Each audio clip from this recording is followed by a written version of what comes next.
Bonjour, je suis Philippe Massoubre et bienvenue sur le blog expertcomptableenligne.fr. Je vais vous parler de quelque chose qui, franchement, embête beaucoup de travailleurs indépendants, c'est le RSI. Et alors, j'ai une suggestion au pouvoir public, en fait, sur la bonne façon de procéder pour supprimer le RSI. Alors, supprimer le RSI, pourquoi supprimer le RSI? Alors tout d'abord parce que le mode de calcul du RSI est une hérésie. Ce sont des énarques qui ont écrit des équations, des systèmes d'équations du 3e degré, complètement incompréhensibles, on va dire, par le commun des mortels, y compris les professionnels. Donc nous autres experts comptables sommes obligés d'avoir des logiciels extrêmement performants pour calculer, anticiper, provisionner ces fameuses charges RSI. Mais si c'était que ça le problème, eh bien on s'en accommoderait bien volontiers, mais le problème est bien au-delà, c'est l'organisation même du RSI. Il faut quand même savoir qu'il est impossible de joindre le RSI dans de bonnes conditions. Donc moi, en tant que professionnel, je suis sans arrêt en train d'adresser des réclamations au RSI, donc pour des cotisations qui sont erronées, et nous n'avons pas de réponse. Pire encore, quand on se déplace dans les bureaux du RSI pour avoir des explications, et en tant qu'expert comptable et en accompagnant des clients dans les locaux du RSI, après avoir fixé des rendez-vous, eh bien le RSI refuse tout simplement de nous donner les relevés de compte parce que eux-mêmes, les personnes que nous avons en face de nous, ne savent même pas expliquer comment sont calculées les dites cotisations. Alors, tout ça doit disparaître. Et alors, moi j'ai une suggestion à faire au pouvoir public. Faisons comme nos amis espagnols, c'est-à-dire que les travailleurs indépendants peuvent se faire un bulletin de paye, tout simplement, un petit bulletin de paye qui est basé non pas sur un revenu théorique déterminé selon des règles absconses, mais tout simplement sur la base de leur prélèvement. Donc lorsqu'ils prélèvent 1000 euros, ils payent des charges sociales sur 1000 euros. Un petit peu sur le modèle d'ailleurs des auto-entrepreneurs, où là le système fonctionne très bien, puisque on prélève à la source un pourcentage sur le chiffre d'affaires. Alors, tout le monde se pose beaucoup de questions autour du RSI parce que finalement en France on a toujours ce problème de vouloir supprimer ce qui ne fonctionne pas. Eh bien, moi je le dis clairement au pouvoir public en tant qu'expert comptable et professionnel, le RSI ne fonctionne pas. Mais pire encore, il indemnise mal, il indemnise très mal.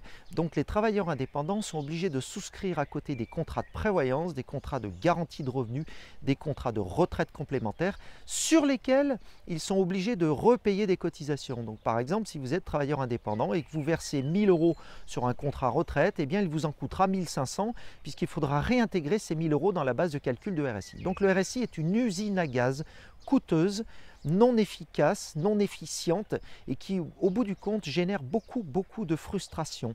Mais pire encore, génère des dépôts de bilan parce que le système de décalage, de régularisation dans le temps peut induire des contradictions entre ce qu'il faut payer et le revenu disponible.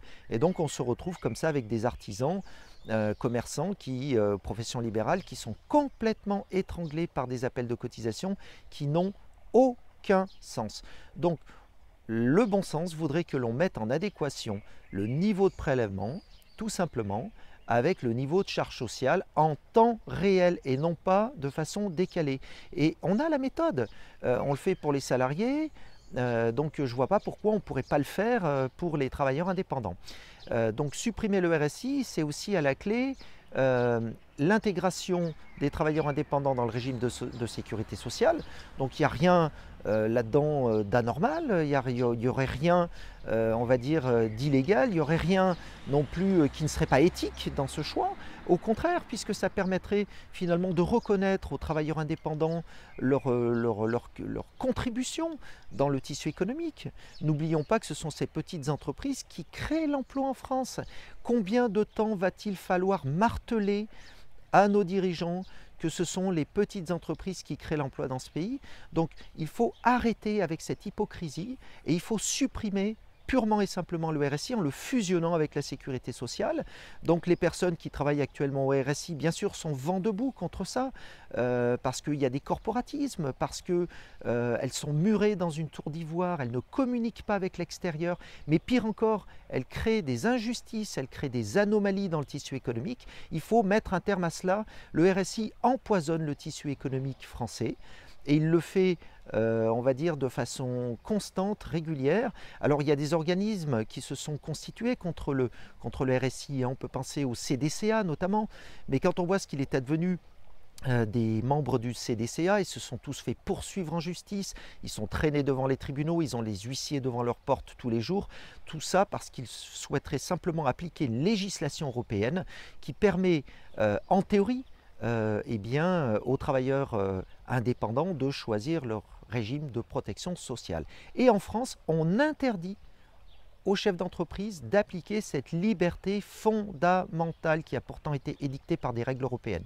Alors, quand est-ce qu'on va arrêter cette hérésie? Eh bien, moi, j'encourage M. Macron à vraiment poursuivre son projet de suppression du RSI. Le RSI n'a plus aucune raison d'exister en France.